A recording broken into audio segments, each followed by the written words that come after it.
யாழ்ப்பாண குடாநாட்டின் நிலப்பரப்பை தாண்டி அலை வீசும் கடலுக்கு நடுவே நீண்ட நெடிய பயணம் செய்து ஒரு மர்மம் நிறைந்த தீவைத்தான் இன்று நாம் அடையப் போகின்றோம். அதுதான் ஈழத்தின் தென்மேற்கு எல்லையில் கம்பீரமாக அமைந்திருக்கும் நெடுந்தீவு. ஒல்லாந்தர்களால் அவர்களது தாயகத்து நகரின் நினைவாக டெல்ஃப்ட் என பெயரிடப்பட்ட இந்த தீவு காலச்சக்கரம் பல நூற்றாண்டுகளுக்கு முன்பே உறைந்து போன ஒரு வாழும் வரலாற்று பொக்கிஷமாகும். குறிகட்டுவான் இறங்குதுறையிலிருந்து படகில் புறப்பட்டு ஆர்ப்பரிக்கும் அலைகளை கடந்து இந்த தீவில் காலடி எடுத்து வைக்கும்போது நாம் ஏதோ ஒரு பழைய நூற்றாண்டுக்குள் நுழைந்துவிட்டதைப் போன்ற ஒரு மாயாஜால உணர்வு ஏற்படுவதை தவிர்க்க இயலாது. நெடுந்தீவு என்றதுமே நம் கண்முன் முதலில் வந்து நிற்பது அங்கு சுதந்திரமாக சுற்றித் திரியும் காட்டுக்குதிரைகள்தான். பல நூற்றாண்டுகளுக்கு முன்னர் போர்த்துகேயர் மற்றும் ஒல்லாந்தர்களின் ஆட்சி காலத்தில் கப்பல்கள் மூலமாக கொண்டுவரப்பட்ட இந்த குதிரைகள் இன்று அந்த தீவின் அடையாளமாகவே மாறிவிட்டன. உலகிலேயே மனிதர்களின் எவ்வித கட்டுப்பாடும் இன்றி இயற்கையோடு இயற்கையாக குதிரைகள் கூட்டமாக சுதந்திரமாக வாழும் ஒரு சில அபூர்வமான இடங்களில் நெடுந்தீவும் ஒன்றாகும்.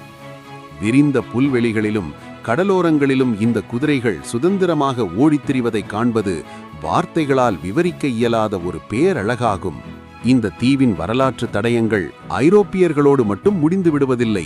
பல நூறு ஆண்டுகளுக்கு முன்னர் அரேபிய வர்த்தகர்களால் இங்கு கொண்டுவரப்பட்டதாக நம்பப்படும் பிரம்மாண்டமான பெருக்கு மரம் காலத்தின் மௌன சாட்சியாக இன்றும் உயர்ந்து நிற்கின்றது.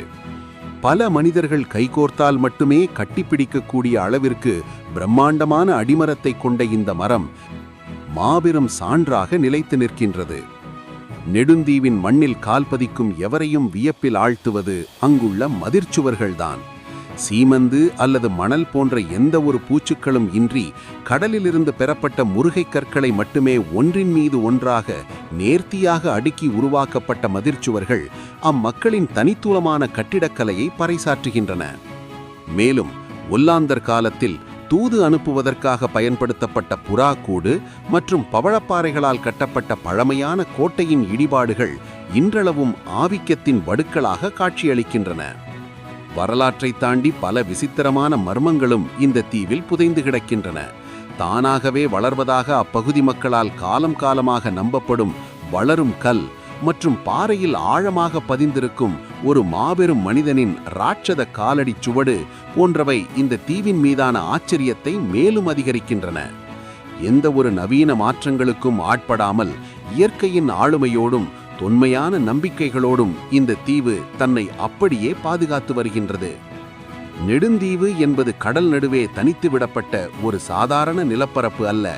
அது பல்வேறு பண்பாடுகளின் வருகையை, ஏகாதிபத்திய அரசுகளின் வீழ்ச்சியை மற்றும் இயற்கையின் மாபெரும் ஆளுமையை தன் நெஞ்சில் சுமந்து நிற்கும் ஒரு வரலாற்று ஆவணமாகும்.